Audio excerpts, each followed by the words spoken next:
Pay attention to the footage you're about to see.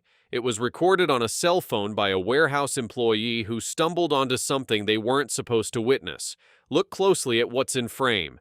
That woman with her back to the camera. See that? That tail-like appendage extending from her lower spine? And now watch as the camera shifts. That face in the second frame, the grotesquely oversized lips, the distorted nose, the unnaturally enhanced features stretched across a surgically altered body. This isn't special effects makeup. This isn't a horror movie prop. This is real footage of Dr. Isabelle Crane's patients. People who walked into her clinic seeking beauty and walked out as something unrecognizable. What you're seeing is the result of a surgeon who didn't just cross ethical boundaries, she obliterated them.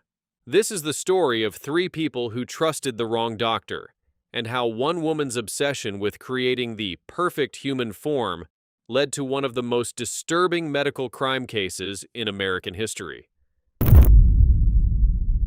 You know that moment when you look in the mirror and wish you could change just one thing?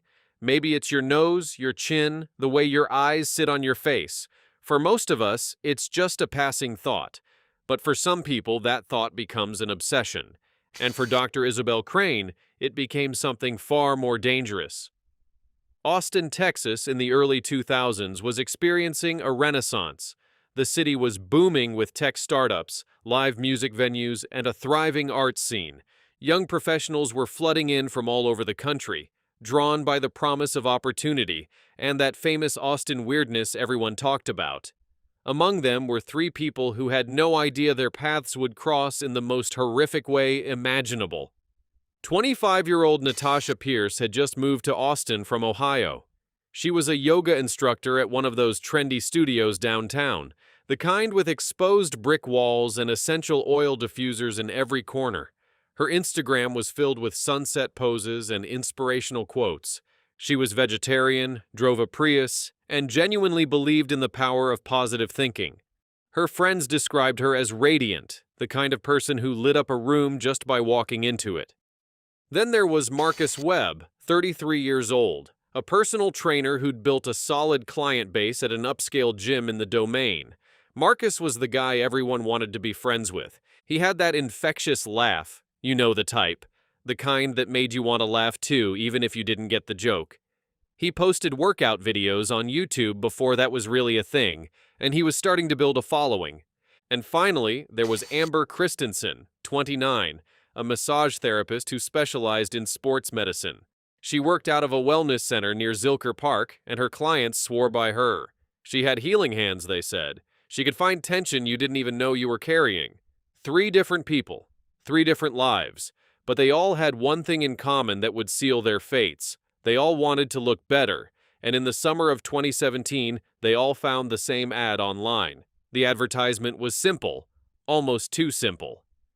Revolutionary cosmetic enhancement, real results, affordable rates, consultations by appointment only. It appeared on Craigslist, on Facebook Marketplace, tucked into the corners of the internet where people go when they're looking for a deal. And it included a name that sounded legitimate: Dr. Isabelle Crane, MD. Here's the thing about Dr. Isabelle Crane: she actually was a doctor. At least she had been.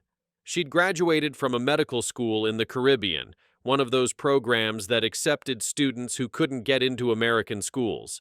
She'd done a partial residency in plastic surgery in Mexico, but she'd never completed it, never gotten board certified, never legally practiced in the United States. But she had just enough training to be dangerous. Isabelle was 42 years old, single, and by all accounts, brilliant. She'd grown up in Seattle, the daughter of 2 artists who'd encouraged her to see the world as her canvas. Maybe they should have been more specific about what kind of canvas they meant. She'd been obsessed with beauty since childhood, collecting fashion magazines, sketching faces in her notebooks, studying the proportions of classical sculptures. When she discovered plastic surgery in college, it felt like destiny. But medical school had been brutal. She'd struggled, failed courses, had to repeat her 2nd year. The pressure mounted. She started developing these theories, these ideas about beauty that went beyond conventional cosmetic surgery. She talked about creating the ideal form, by combining the best features from different people. Her professors thought it was interesting in a theoretical sense, but they were also concerned. There was something off about the way Isabelle talked about bodies, like they were just raw materials waiting to be shaped. She never finished her residency. There was an incident in Guadalajara, something involving an unauthorized procedure on a patient. The details were murky, buried in foreign medical records, but it was enough to get her dismissed. She disappeared for a few years after that, working odd jobs, moving from city to city, and then she ended up in Austin. In 2016, she rented a warehouse space in an industrial area on the east side near the airport. It was perfect, isolated, cheap, and most importantly, nobody asked questions. She converted the basement into what she called her practice. She ordered medical supplies online, bought used equipment from hospitals that were upgrading, and set up what looked like a legitimate clinic. Sort of. Natasha Pierce was the first to respond to the ad. She'd been thinking about getting a small rhinoplasty, nothing major, just a little refinement. But the quotes she'd gotten from real plastic surgeons were astronomical. $12,000, $15,000, $20,000. When she saw Isabelle's ad promising the same results for a fraction of the cost, she was intrigued. Their first consultation was in late July. Natasha later told her roommate that the office seemed a little weird, kind of industrial and cold, but Dr. Crane seemed professional. She wore a white coat, had diplomas on the wall, fake, it would turn out, and talked about surgical techniques with the confidence of someone who knew what they were doing. She quoted Natasha $4,000 for the procedure, cash only. Marcus Webb came next in early August. He wanted to fix a jaw asymmetry he'd had since childhood. It bothered him every time he looked in the mirror, even though nobody else seemed to notice. Isabelle told him she could do it for $6,000. He was scheduled for mid-September. Amber Kristensen was the third. She'd always been self-conscious about her chin, thought it was too weak. She'd been saving up for years but couldn't justify the cost of a legitimate surgeon. When she met with Isabelle in late August, she felt like she'd finally found an answer.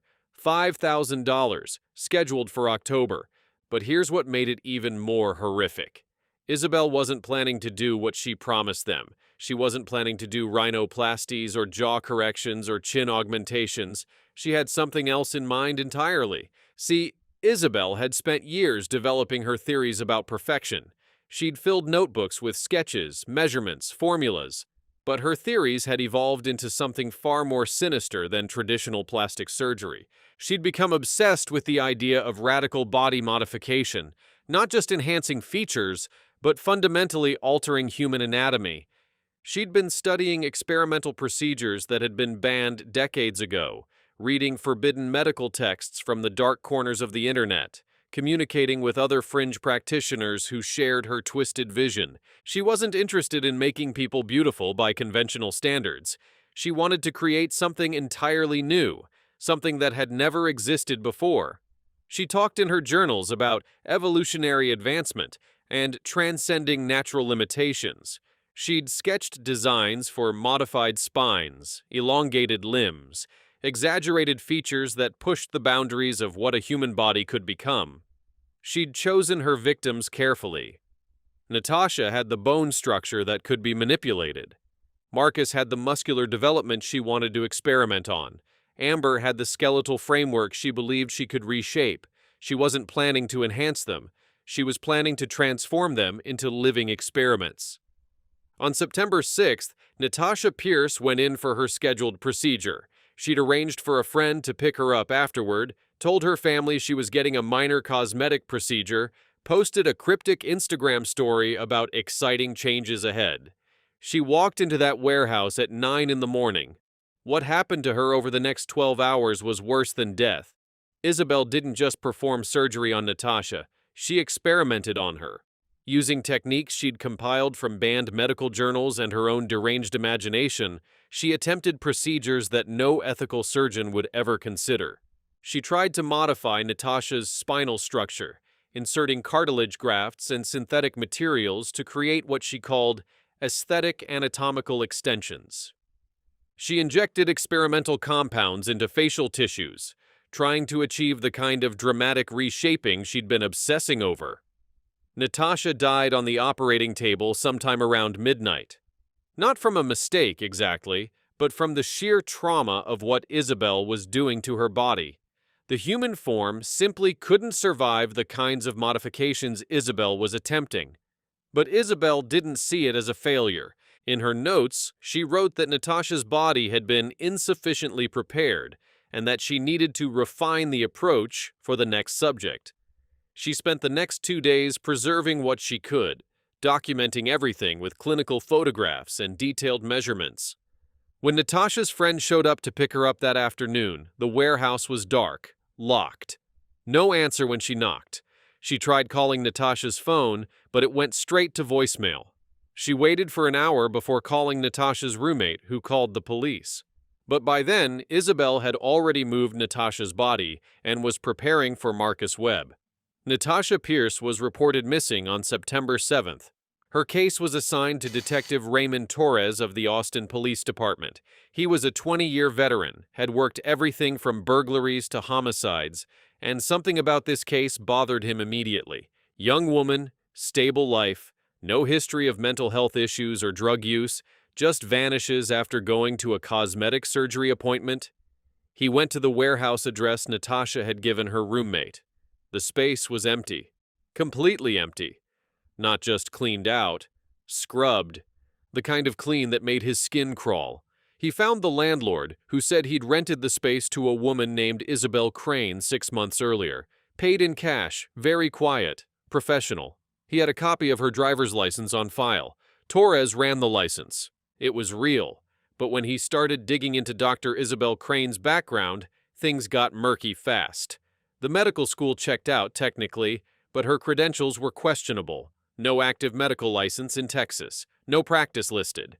He put out a bolo for her vehicle, started checking hospitals, surgical centers, anywhere she might have gone.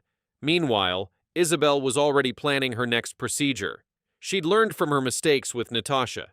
This time, she'd use different anesthetics, modify her technique, work faster. Marcus Webb was still scheduled for mid-September, and she had no intention of canceling. In her deranged mind, each subject brought her closer to perfecting her methodology. Marcus Webb never had a chance. He showed up for his appointment on September 19th, still believing he was getting a simple jaw correction. What Isabelle did to him over the next 8 hours would make even hardened homicide detectives physically ill when they eventually saw the documentation. She attempted even more extreme modifications on Marcus. She tried to alter his facial structure beyond anything resembling normal human anatomy, injecting massive amounts of fillers and implants, attempting to create the kind of exaggerated features she'd sketched in her notebooks. She worked on his body as well, trying experimental techniques to modify muscle attachment points and skeletal structure. Marcus died around 5 in the morning on September 20th. Like Natasha, his body simply couldn't survive the trauma. But unlike with Natasha, someone had seen something that would eventually help crack the case wide open. A warehouse worker from the neighboring unit had come in early on the morning of September 20th to prep for a shipment. He'd noticed the lights on in Isabelle's space, which was unusual. Being curious, he'd walked past and glanced through a gap in the covered windows. What he saw made his stomach turn. A woman in surgical gear standing over a table, someone lying motionless. The person on the table looked wrong, their face grotesquely swollen, their body positioned awkwardly. The worker didn't process what he was seeing at first. It looked like something from a horror movie. He pulled out his phone and recorded a few seconds of shaky video through the gap in the window before his nerve broke and he hurried back to his own unit. He told himself he'd imagined it, that it couldn't be real. But the video haunted him. Marcus Webb's family reported him missing on September 21st. By September 23rd, the news was running stories about a second person vanishing after visiting the same unlicensed surgeon. When the warehouse worker saw the reports, he realized what he'd witnessed. He called the police that same day and turned over his phone. Detective Torres and FBI Special Agent Carmen Rodriguez, who'd been brought in when the case expanded, watched the video in stunned silence. It was grainy, shot through a dirty window from an awkward angle, but it was clear enough. A woman matching Isabelle Crane's description performing some kind of procedure on someone whose body looked distorted, unnatural. In one frame, you could see what looked like an abnormal protrusion from the patient's lower back.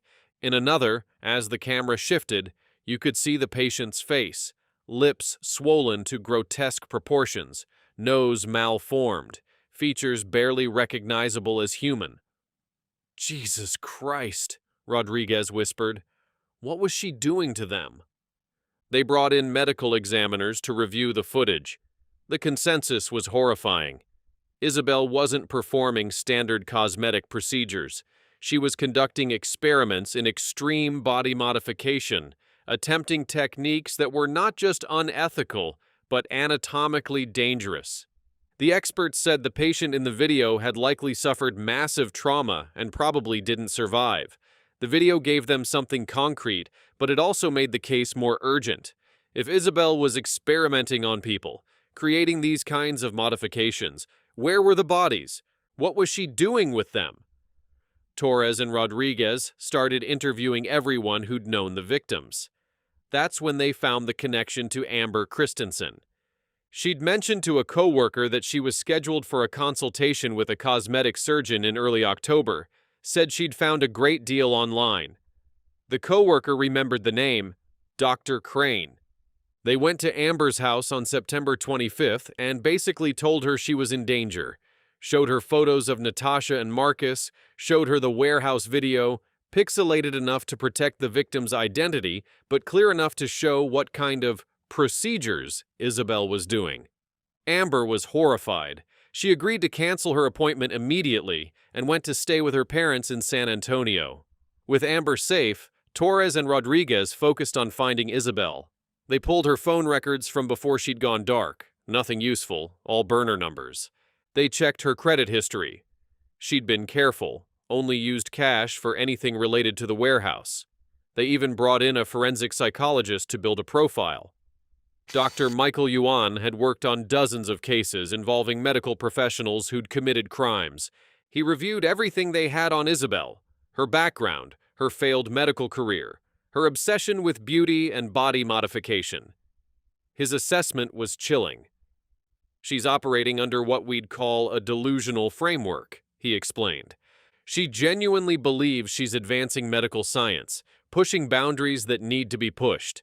The fact that her subjects are dying doesn't register as failure to her. She sees it as the learning process.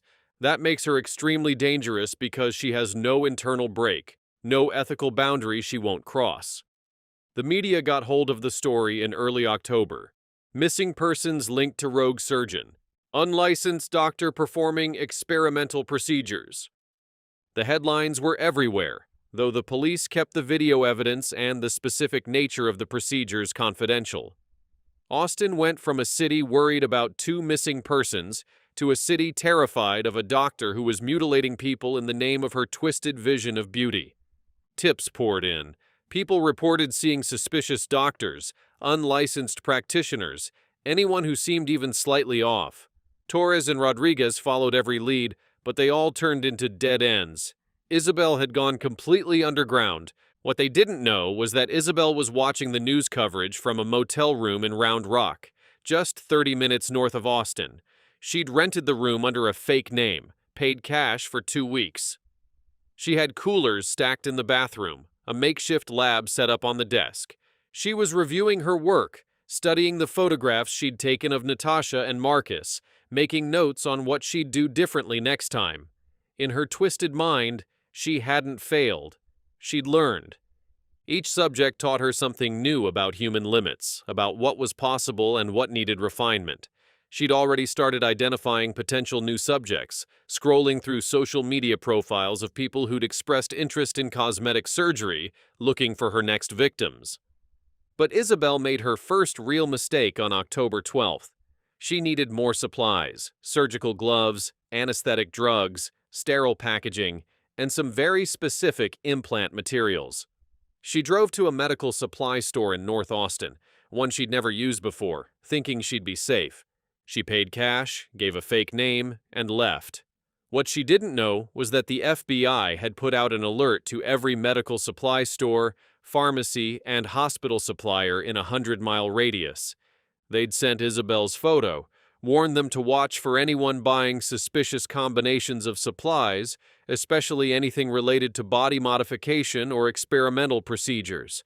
The clerk who'd helped Isabelle was new, didn't recognize her immediately, but something about the transaction bothered him. The woman had been nervous, kept looking around, and asked specifically for items that seemed odd together: large quantities of dermal fillers, surgical implants that weren't standard issue, anesthetic drugs in combinations that didn't make sense. He called his manager after she left. The manager looked at the FBI alert and felt his stomach drop. He called the hotline immediately. Within an hour, Torres and Rodriguez were reviewing security footage from the store. It was grainy, but it was definitely Isabelle Crane. And she'd driven away in a blue Honda Civic with a license plate that was partially visible. They ran every blue Honda Civic registered in Central Texas, cross-referenced them with recent rental agreements and cash purchases. It took 3 days, but they found it. A car matching the description had been purchased from a private seller in Round Rock 2 weeks earlier. The seller remembered the buyer, a woman in her 40s, quiet, paid in cash, gave an address that turned out to be fake but mentioned she was staying nearby temporarily. Torres and Rodriguez started canvassing hotels and motels in Round Rock. They showed Isabelle's photo to every desk clerk, every housekeeper, every manager. On October 17th, they got a hit.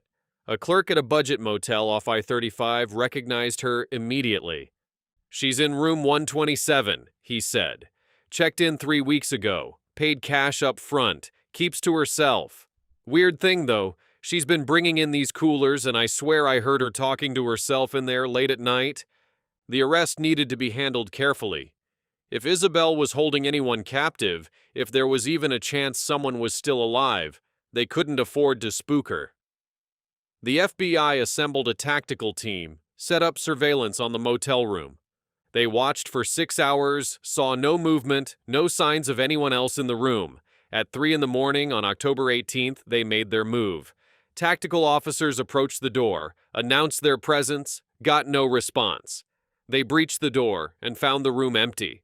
Or rather, Isabelle wasn't there. But what they found was worse than they'd imagined. The bathroom looked like something out of a nightmare. Coolers lined the walls, filled with ice and sealed containers.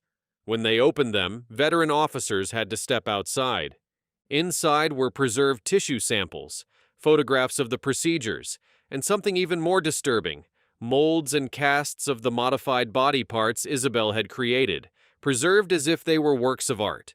The desk was covered with notebooks, detailed anatomical drawings showing planned modifications that went beyond anything in legitimate medical literature. Sketches of extended spines, elongated limbs, faces with features pushed to grotesque extremes.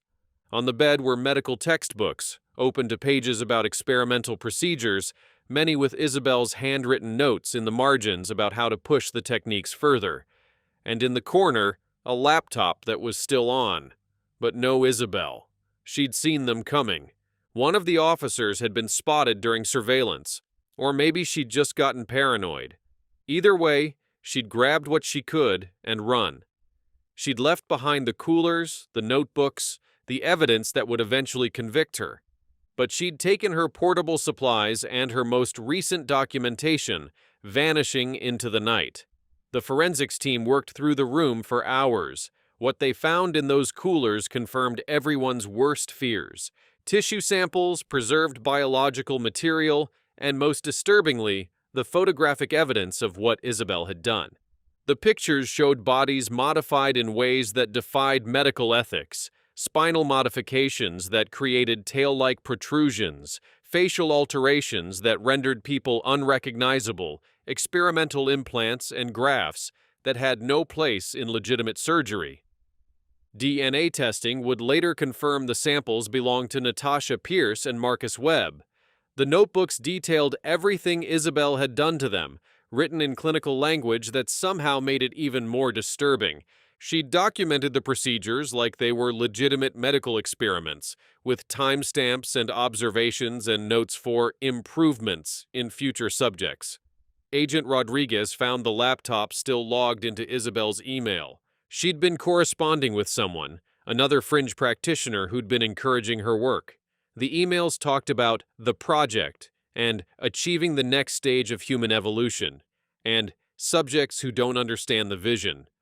It would take months to track down the other practitioner, and when they did, they'd find someone who'd been egging Isabelle on but had never participated directly. He'd get charged eventually as an accessory, but that's another story. The immediate priority was finding Isabelle. They put out an APB, alerted every law enforcement agency in the region, got her face on the news with a warning that she was extremely dangerous. The manhunt was massive. FBI, state police, local departments, everyone was looking for her. For 3 days, there was nothing. And then they got a call from a gas station attendant in Temple, Texas, about 90 miles north of Austin. A woman matching Isabelle's description had stopped for gas, paid cash, and seemed nervous. She'd asked about the nearest town with a medical supply store. By the time officers arrived, she was gone, but security footage confirmed it was her. She was heading north on I-35.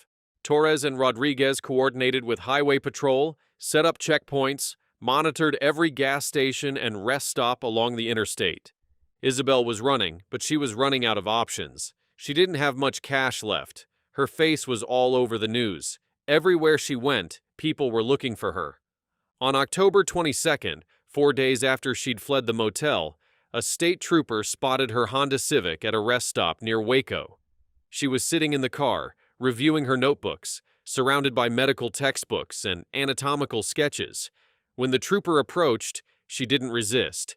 She just looked up at him with this distant expression and said, "I was so close to finishing the next phase. Just one more subject."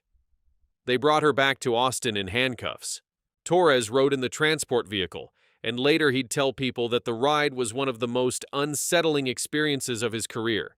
Isabelle talked the entire way, not about what she'd done to Natasha and Marcus, but about her vision for human modification. She talked about symmetry and proportion and evolutionary advancement, how she'd been on the verge of creating something that had never existed before. "You don't understand," she kept saying. "I was making them better. I was making them perfect. They would have been grateful if they'd survived long enough to see the final result." The warehouse worker's cell phone video, that crucial footage from the pre-intro, became one of the most important pieces of evidence at trial. While the prosecution couldn't show the jury the full graphic content, forensic video analysts enhanced and analyzed every frame. They created demonstrative exhibits that showed what Isabelle had been doing without traumatizing the jury with the full horror of it. Medical experts testified about what the video revealed. The tail-like protrusion visible in one frame was consistent with Isabelle's notes about attempting to modify the coccyx and lower spine with cartilage grafts. The grotesquely distorted face in the other frame showed the results of massive filler injections and structural modifications that went far beyond any accepted cosmetic procedure. The experts explained that what Isabelle was attempting was not just unethical, it was anatomically impossible for a human body to survive. The video also helped establish timeline. Digital forensics confirmed it had been recorded in the early morning hours of September 20th, which corresponded exactly with when Marcus Webb had been in Isabelle's clinic. The worker's testimony about what he'd seen provided crucial corroboration for the physical evidence. The forensics team made another breakthrough when they examined the containers from the motel room more carefully. Using advanced DNA analysis and tissue typing, they were able to definitively link the preserved samples to both victims. But it was the photographs Isabelle had taken that really sealed the case. Clinical documentation of every stage of her procedures, showing exactly what she'd done to Natasha and Marcus. The district attorney built a case that was both overwhelming and horrifying. They had the physical evidence, the DNA, the notebooks, the video footage, the photographs, the emails, witness testimony from people who'd consulted with Isabelle. They had everything except the one thing Natasha's and Marcus's families wanted most, the chance to lay their loved ones to rest. Isabelle refused to tell them where the bodies were. In interrogations, she'd talk about her theories and her vision, but when asked about Natasha and Marcus as people, she'd go blank. It was like she couldn't acknowledge them as human beings, only as test subjects in her grand experiment. The search for remains went on for months. They excavated areas near the warehouse, searched properties Isabelle had visited, followed every lead from her GPS records and cell phone data. In December, a hunter found disturbed ground near Lake Travis. Forensics teams excavated the site and found Natasha Pierce's remains. The condition of her body confirmed the horror of what she'd endured. The medical examiner's report detailed the modifications Isabelle had attempted: the spinal alterations, the experimental implants, the tissue grafts. The cause of death was listed as multiple organ failure secondary to surgical trauma, but that clinical language couldn't capture the suffering Natasha had experienced. Marcus Webb's body was discovered 3 weeks later in a wooded area near Bastrop. His remains told the same terrible story: extensive modifications that no human body could survive, experimental procedures that belonged in a horror story rather than a medical practice. The trial of Dr. Isabelle Crane began in March of the following year. It lasted 8 weeks, and every day brought new revelations about the depth of her delusions and the horror of her crimes. The prosecution brought in expert witnesses who testified about the procedures she'd attempted, the equipment she'd used, the meticulous planning that had gone into every step. The courtroom had to be cleared twice when photographic evidence was presented. Jurors wept. Some had to be excused temporarily to compose themselves. The gallery was filled with Natasha's and Marcus's families, who sat through every agonizing detail because they needed to know the truth. Isabelle's defense team tried to argue mental incompetence, said she'd been suffering from severe psychiatric disorders that prevented her from understanding the wrongness of her actions. They brought in psychiatrists who testified about delusional disorder and how her obsession with body modification had warped her perception of reality.